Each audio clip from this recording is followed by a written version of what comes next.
When we last left, Vegeta had kidnapped Goten in order to have him serve as a replacement for Nappa after his death. The lumbering idiot had taken himself out with his own attack after being outsmarted by that Namekian on Earth. He'd taken Piccolo down with him, but it was still pathetic.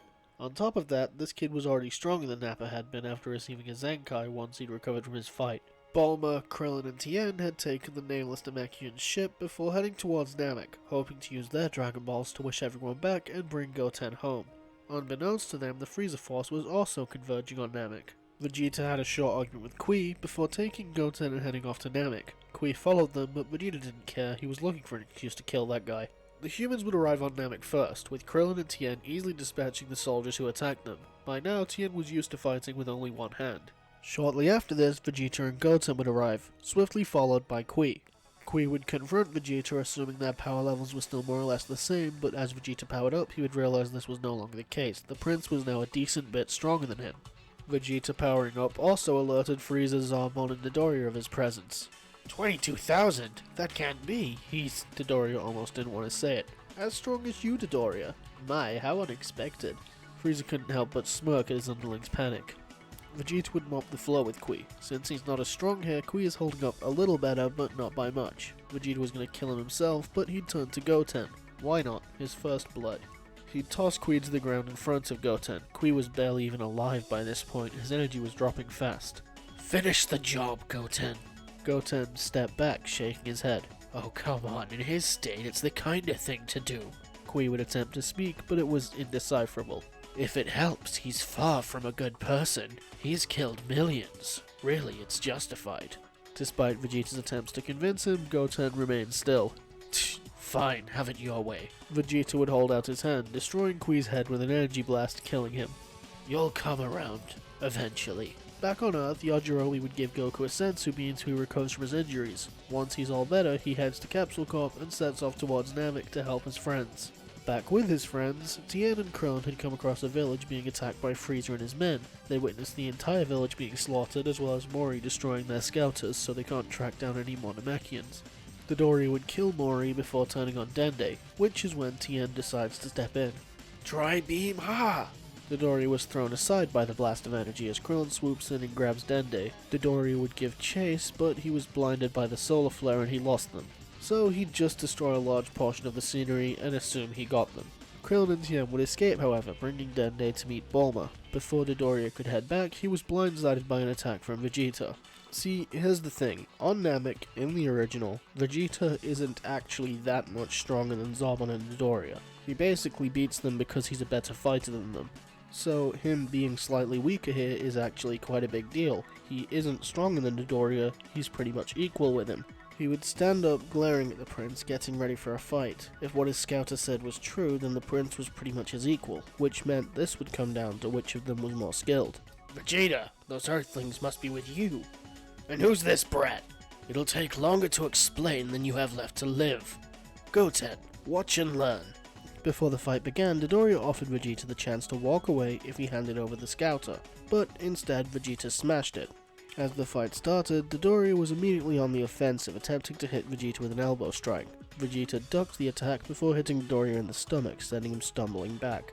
The prince would capitalize, but Dodoria caught the attack before headbutting him. Vegeta would recover quickly, firing a ki blast at Dodoria's eyes before backing up and wiping some blood from his mouth. So you do have some skill. And here I thought you relied on brute strength. Dodoria's vision would slowly return, and he glared at Vegeta before firing a blast from his mouth, but he was aiming at Goten. Dodge it, you idiot! Goten would avoid the attack just in time. Dodoria would quickly regret going for Goten instead of Vegeta as Vegeta dashed forward, firing an energy wave at close range, blasting a hole through Dodoria's chest. You're not gonna last long with an injury like that. Come on, Goten. Vegeta would turn to leave. It would seem some of your friends are here. Just don't think about running off to them. Dodoria would muster the last of his energy, preparing to fire an energy wave at Vegeta's back. How dare you turn your back on me! Before he could fire, Goten would fire an energy blast at him, aimed at his head, killing him. As I'm sure you've noticed, he never told Vegeta that Frieza destroyed Planet Vegeta. Vegeta would turn back just in time, realizing that Goten may have just saved his life. Well, it seems like you've got the heart of a Saiyan after all. No, I didn't. I only did that because he was about to kill you. And who says I don't deserve it? Saving the life of someone like me is far from noble. Goten couldn't deny that. Morally, there was nothing wrong with letting him die, so why did he save it? Come on, I can sense some Namekian energy that way. With luck, they'll have a Dragon Ball. Vegeta would take his leave and Goten would head after him. He didn't want to know what Vegeta would do to those Namekians if they didn't give him the ball. When they arrived at Suno village, Vegeta would ask for the Dragon Ball. They'd refuse and Vegeta would begin to charge an energy blast. Before he could fire though, Goten would push him to the side. The blast went off course, destroying a large portion of the landscape.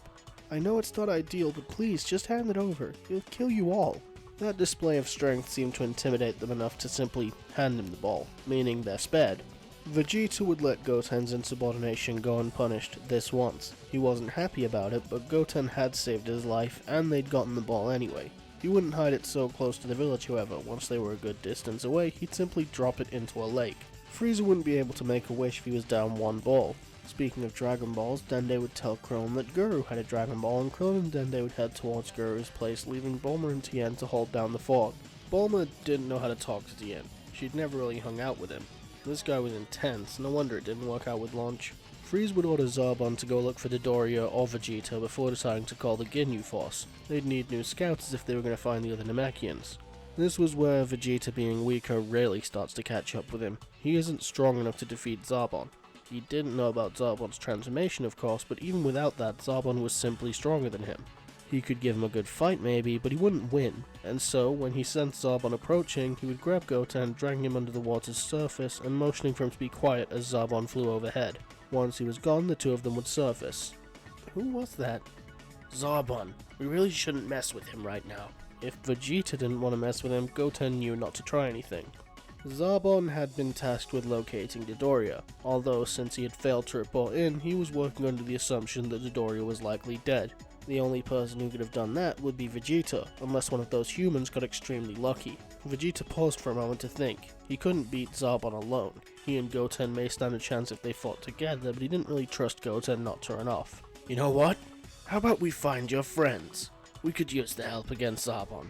They didn't really have any options, and Goten did want to see everyone again, so he would agree, following an energy that he recognized as Tien Shinhan.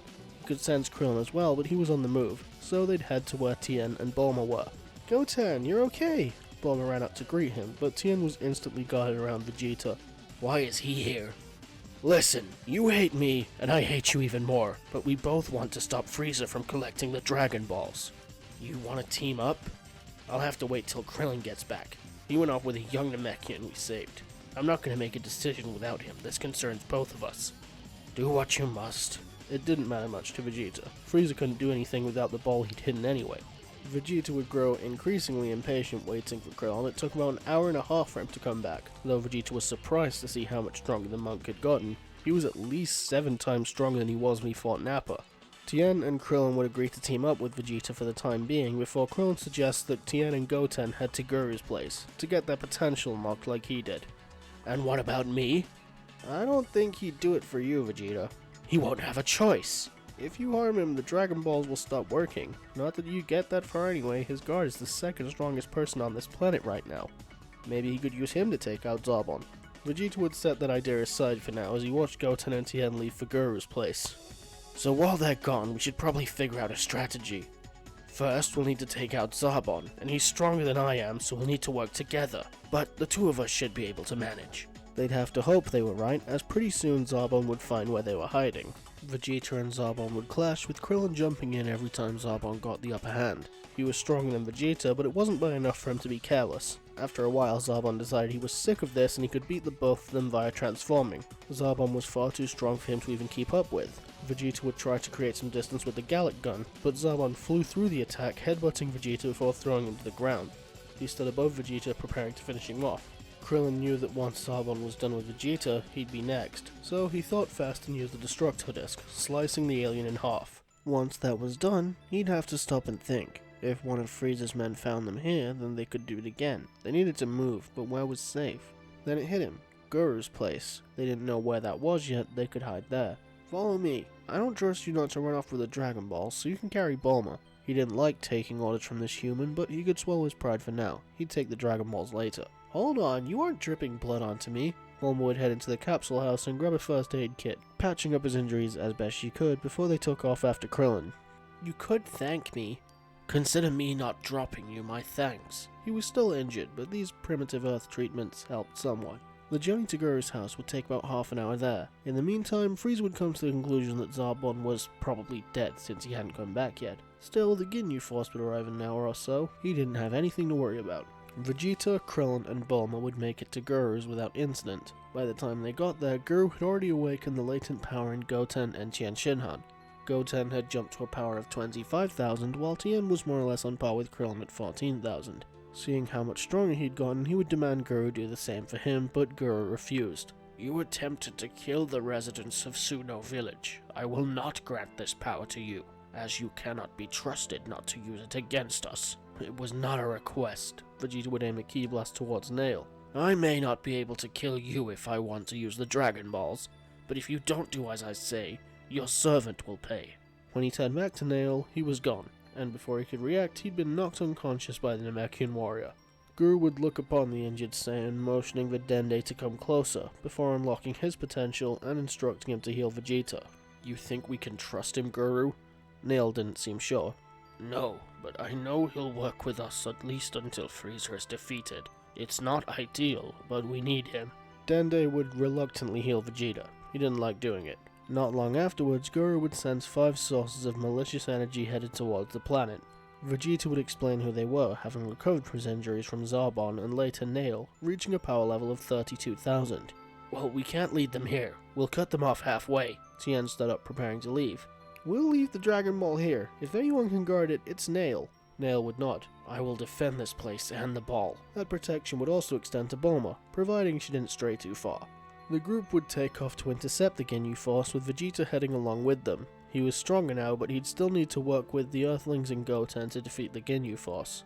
And that's where we'll leave things for now. They're going into this fight better prepared than the original, since there's 4 of them instead of 3, but will it matter?